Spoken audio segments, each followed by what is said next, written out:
Welcome back to Masculine Scrapping. This spread is kind of an interesting one for me.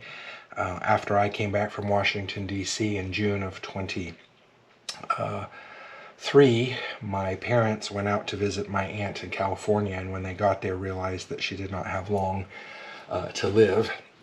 I do have a spread that I'm not sharing with everyone really about the funeral of my aunt that will go between the last one and this one, but after the funeral, I flew out to California and to help my dad pack, and you can kind of see this is what happened. We were trying to grab family heirlooms, and some of those kinds of things. And so I took these pictures, sent back to my mom to show how much we were going to be trying to bring back.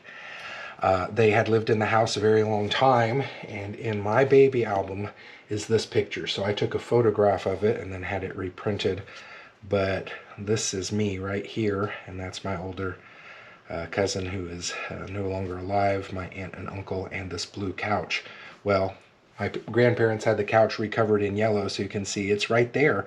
So 52 years apart, took these pictures on the ground in front of that carpet, and that's why we have a couch here that's half blue and half yellow to show that 52-year difference. All of this was designed on Cricut Design Space, and then cut out using my Cricut Maker. And so we're just gonna do the rest of putting it together here. I'm gonna cut off the top of this paper. Interestingly enough, one of the things I brought back from California was all of my aunt's scrapbook supplies, or a good chunk of them. I gave my sister all of her sticker collection, of which I would guess was in the 10,000 range, and I kept most of the papers. So I do want to do a double torn edge border on this spread. And again, all of this paper comes from my aunt's collection. So I have some of my own stuff, but I just thought it would be appropriate to use her paper on this project, just to give some final homage to her. And I will tell you, I'm very thankful for being able to get her collection. I really do not believe I'm ever going to have to buy any cardstock or paper again. I probably got a good 5,000 or 6,000 pieces of paper from her in this process. So she had a lot of equipment and tools. Some of it was duplicated, and so I basically brought the stuff that I thought I would use.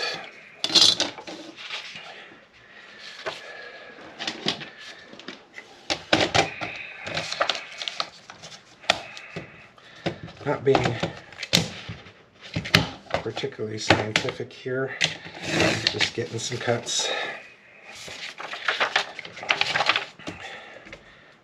Sometimes I like to be pretty precise about getting things extremely equal, but on this spread I don't know that that's as important as in others.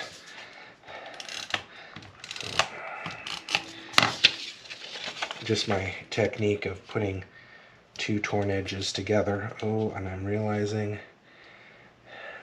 this piece isn't quite big enough. Well, we will work with it. It will be okay.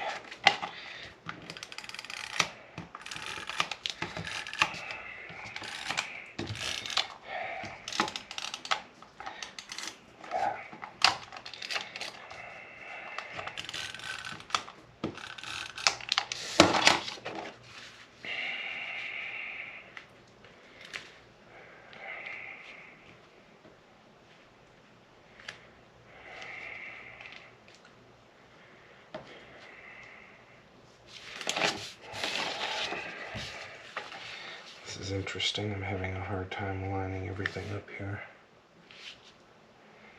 I didn't get Okay, so what I'm going to do is I'm going to pull this off to the side like that. And then I can trim this off. Somehow I didn't get it quite straight. I'm not sure how that happened.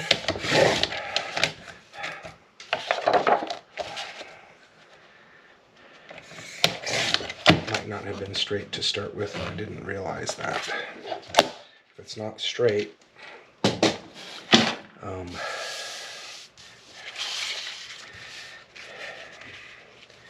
to start with, when you put it at a 9-degree angle, it cuts the other angle crooked as well. So again, designed on Cricut Design Studio.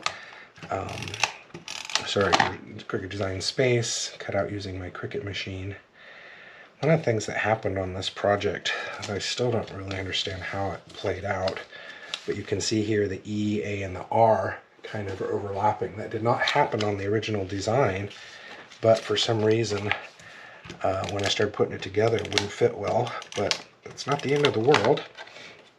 I'm just curious as to how that happened. So again, really old photo here. I just took a photo of it from within my album that my mother had made for me, and had it reprinted. Modern cameras are so good. My phone camera, it's so good that it can capture that, and it really does look like an original photo, which I think is cool.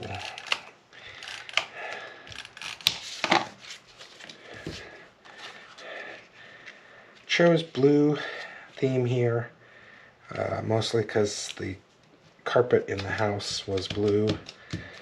It's faded because it's a little older, but it was a blue carpet. Okay, so we'll get that one up there. And then same thing on this side. It's a little bit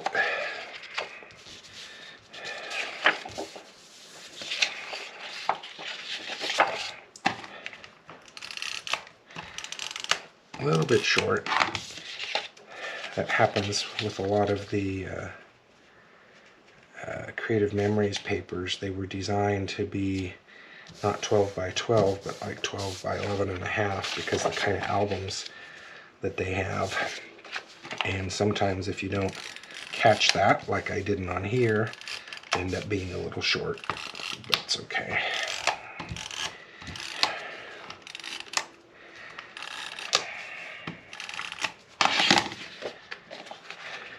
Okay, let's see if I got this one square. This one might not be square either, who knows?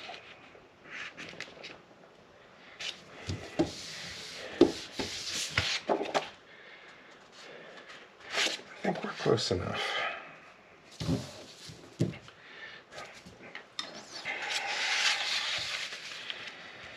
I think I want the boxes to overlap the pictures. This box I actually had to put down already, so I'm gonna get that picture underneath that one.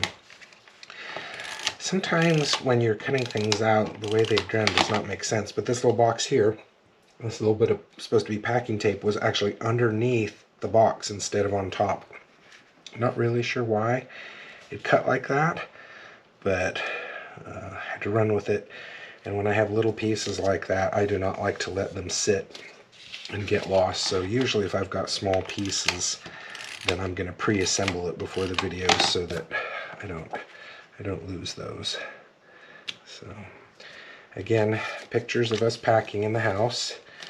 The next spread, I'm going to show you an interesting technique that I'm using, really to kind of remember the space. It had been in our house, in our family for a very long time, and so selling it and moving on was hard, but I think necessary, because we just did not see ourselves ever really moving back to the Los Angeles area. So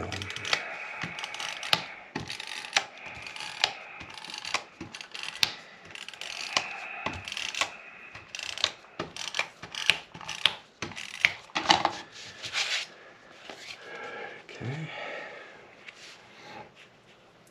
So packing up the old family homestead and recreating a 52-year-old photo, which was a lot of fun to do. So there we go. Hope you've enjoyed watching this. I've had a great time. I would love to see your projects. Take care.